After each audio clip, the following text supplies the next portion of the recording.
What is up, everybody? I am here at Idlewild in Ligonier, Pennsylvania today. So let's do a little tour of the park. Now, we're not going to do a full tour of the park in this video because, well, it's actually a really big park compared to the number of rides they have because they have like storybook parks and everything. But let's do the main ride park, which is called Old Idlewild in terms of the sections. So first we have an old carousel here, and it is designated as a historic landmark. So that's pretty cool. But like I said at Lake Compounds, why do they have to take the Wurlitzer and instead use a recording? Because, like, I mean, is that just a palace standard now? Like, seriously, come on. But, like, I mean, other than that little nitpick, I've actually had a really great day here. So here's a Scrambler. Just a standard Scrambler.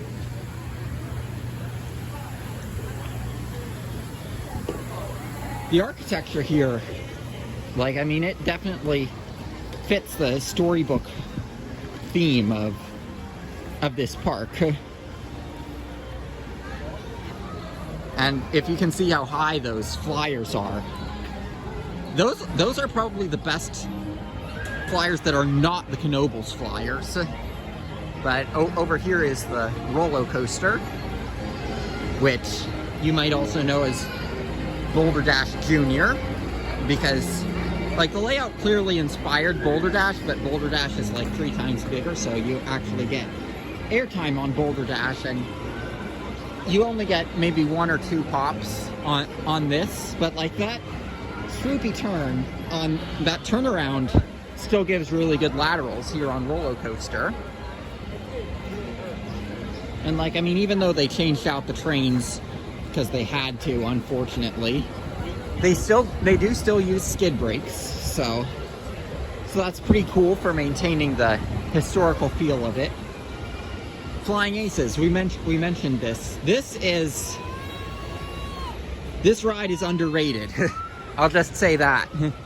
Like, especially if there's already a breeze going, which there isn't now, but there was when I rode, and you could tell by the leaves in the trees.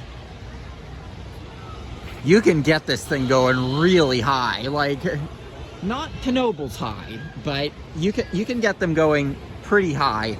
They do have do not snap cars, but, like, I mean, you do get near misses with the trees that are on par with the near misses you get with the trees at Knoebels. So if you come here, this flying scooters, it's a must. Let's just put it that way. Here's the Wild Mouse. Now, I rode this during the snap of a finger moment that it was open, and I did not have to wait in line or deal with the glacially slow operations that I've heard about from other coaster enthusiasts. And this ride originated at Alton Towers, actually, so that's pretty cool. And I mean, it adds to like, I mean, from the enthusiast perspective, the fact that this ride came from Alton Towers actually adds to the storybook feel of Idlewild. Oh, I forgot to show it off. Behind the flying scooters, you've got a structure back there that's pretty cool. Here you've got a TiltaWhirl. It's just a standard TiltaWhirl, basically.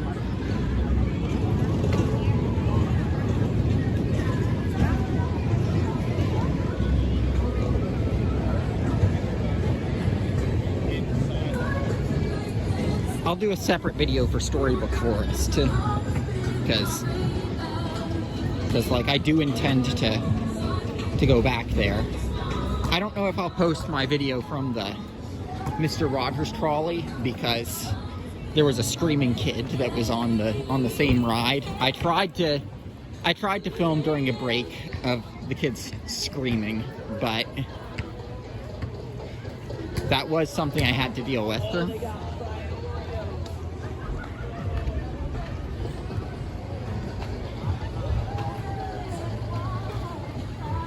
So back here, you've got more classic flat rides. You've got a Paratrooper and a Carnival Roundup. It's not a, it doesn't go to full 90 degrees like Nightmares does at Canada's Wonderland, but it goes pretty high, as you can see. It probably goes to 70 degrees maybe, so at its highest point. So, like, I mean, that's more than what you expect from a Carnival Roundup, that's for sure. It doesn't do the full 90 degrees like Nightmares does, though. Yeah, let's go down here. We'll just call that. And here's the Paratrooper, like we said. And, well, this one is one of the weaker Paratroopers because, like, the air can flow through the parachute more easily, so you don't get as much swing as you might on some of the other Paratroopers, but still really fun.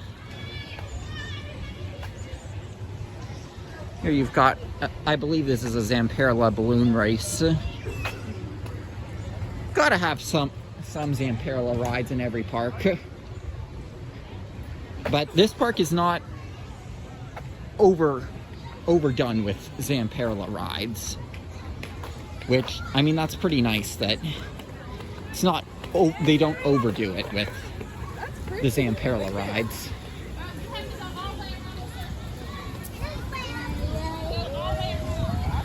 Here's the Spider, which I have not ridden that because of the balancing requirements.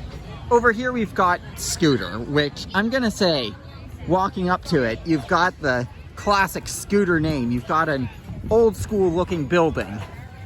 But then when you see the cars,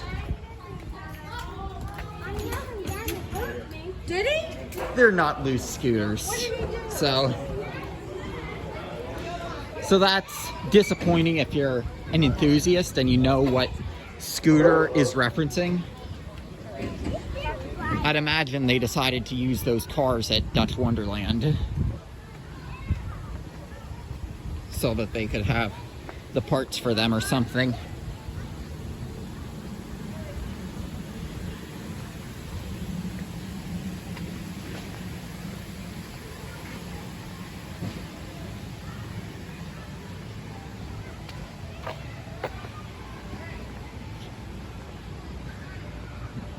Here you've got some cool theming, but doesn't look like much is going, and it's a pretty dead day here at Idlewild. So when other enthusiasts online have criticized this park, what I think they're criticizing is crowd management, which that's a problem with all Palace parks.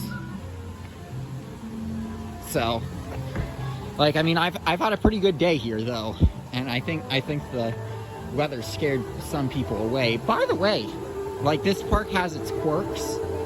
Like, you literally go to the parking booth, and that's where you get your ticket, where they give you a wristband, and like, it's not like you can just walk in without paying, but they give you a wristband as your ticket at the parking booth. It's definitely quirky. And that can be a good thing. Up here we've got an aero log flume. I thought coming in that this might be this might be like the Seabreeze one, which I actually consider the Seabreeze one a coaster credit because the drop does not have water going down it. It's a dry drop, so it's not being propelled by the water. But no, this one is an aero log flume. I imagine this uses boats from Logjammer. And looking at the trough, how some of it's green, I imagine that some of it was changed out with identical pieces when Logjammer was removed. But yeah, that about does it for the ride park here at Idlewild.